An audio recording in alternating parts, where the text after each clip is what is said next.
Assalamu alaikum wa rahmatullahi wa barakatuh. So today we're doing in Safar page 46. This is the book 7 book. Now, today we're going to do about Najasa. Now, a lot of people find this quite difficult because they try to complicate it with all the different things. What I'm going to do is I'm going to make it as simple as possible for you. Just give you the most salient points that you need to remember. Okay? And then hopefully you can come away from this not being absolutely confused. So Najasa, we split it into two types. Najasa ghaliza and Najasa khafifa, as you can see above. Now, Najasa, as we know, should be aware of, means impurity. Okay? So we're dealing when impurity falls onto the clothes or bodies. Now, Najasa ghaliza means a heavy impurity, and khafifa, by definition, you'd think would mean light. Okay? For the sake of making things easy, you don't need to learn all the Najasa ghaliza. Just learn what Najasa khafifa is. Everything else is Najasa ghaliza. Yeah? So the two things you should know about which are Najasa khafifa are light impurity, and we'll come to what the differences are and why someone's light, why someone heavy, and what the implications of that are. But the urine of halal animals is Najasa khafifa, light, and also the droppings, yeah? So the stool of predatory birds, so birds obviously, which eat other birds, okay? So bear in mind that the droppings of halal animals, so the droppings of halal animals, yeah, are not a najasa, okay? The dropping of predatory animals are najasa khafifa.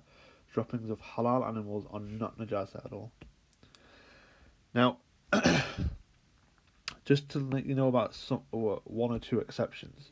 So in Najasa ghaliza, if I was to ask you, what about the blood, okay, of animals? What's that? You would say that's Najasa ghaliza. Blood of animals are Najasa ghaliza, yeah? Because they're not Najasa khafifa. That simple, yeah? Blood of animals is not the urine of halal animals, it's not the droppings of predatory birds, so it's not Najasa khafifa, it has to be Najasa ghaliza. However, there are one or two examples where you need to know the exception. So the exceptions are, number one, the blood of fish. Number two, the blood of bugs, insects, spiders. Okay, so basically bugs, small bugs, and fish, their blood is not najasa. These are not impure. Okay, that's all you need to be aware of. Now, coming to in terms of what happens if the najasa falls on the clothes.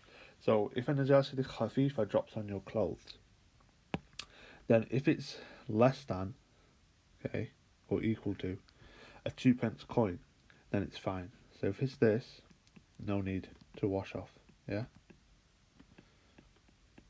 So if a najasa ghaliza, so the blood or alcohol, that's najasa ghaliza. If it's less than a 2p coin, you don't need to wash it off. Khafifa, the urine of halal animals, if it's got on a quarter or less than a quarter of the clothes, okay? So if a light impurity drops on, but it's a quarter or less, then again, there's no need to wash it off, yeah? Now this would make sense that Najasa khafifa is more of the clothes, is a bigger amount which you can get away with because it's a light impurity, okay? However, it's important to recognise that if a Najasa khafifa or ghaliza which is less than 2p coin, or a Najasa khafifa which is less than a quarter of the clothes does drop on, it's makruh to pray with it still on, okay? Technical terms, makruh tanzihi, but we don't need to go into that. Just know that it's makruh, okay? So if, something does drop onto you, like some blood or some alcohol or some urine, it is always preferable just to wash it off anyway, yeah, just to be clean, people. Okay, the final part, which is at the bottom of page 46, is about how to clean impurities. Very, very simple way to remember it is, if the najasa is visible, yeah, then you have to wash till it's removed, that's it, okay? So if some stool falls on you, Okay, if some droppings fall on you, okay, and it's anything like that which is visible, yeah, just wash it off until it's removed. That's fine. Okay, if it's invisible, so for example you have urine or some alcohol falls onto you, yeah,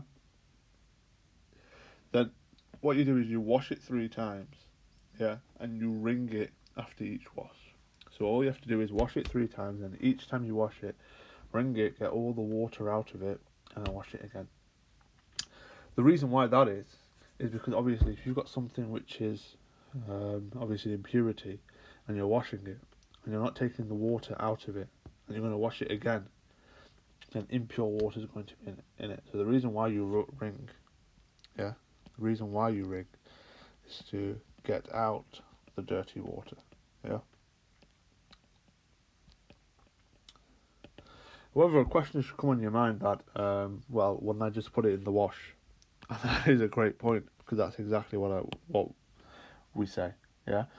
That washing machine, yeah, equals rid of all impurities, yeah. You don't need to really be bothered as long as you know. As long as you put it in the washing machine, you're covered. Yeah. The reason why we do teach you these rules is just because if you go sometimes into third world countries or less deprived areas, they don't actually have washing machines. So it's important to know the difference between if the purity is visible, just wash the impurity off. If the purity is invisible, you have to wash it 3 times and wring it each time to get the water out. Okay. Now, I'll just read through the last bit, but I think it's really, really obvious these little parts they give. So the last paragraph on page 46, where it says impurity. So impurity on the ground can be cleaned by pouring water over the ground, or if the impurities are solid, by removing the impurity. Okay. So if it's on the ground, yeah. So if it's on the ground. So if it's impurity on ground, okay. 1 wash is enough. 1 wash till removed. Okay. If it's a visible impurity, just wash it pour water on it till the impurity goes. If it's an invisible one, okay, just pour water over it. That's all it's saying. Also, if the sun dries the ground until the traces of an impurity such as urine disappears, the ground is clean. Exactly, because it's like the sun has done it for you. Yeah, it's cleaned the urine off the ground. Move on. If impurity is on a carpet or mattress, it should be washed thoroughly until the impurity no longer remains. If the impurity is invisible, wash the place 3 times and letting it dry each time will be enough to make it clean. Again, if it's invisible, wash it 3 times. Yeah, if it's visible, just make sure you wash it till it's removed. Okay, hope that makes sense. Okay, any questions? Obviously put it in the comments, and I'll see you next time inshallah. Assalamu alaikum wa rahmatullahi wa barakatuh. These, don't want to do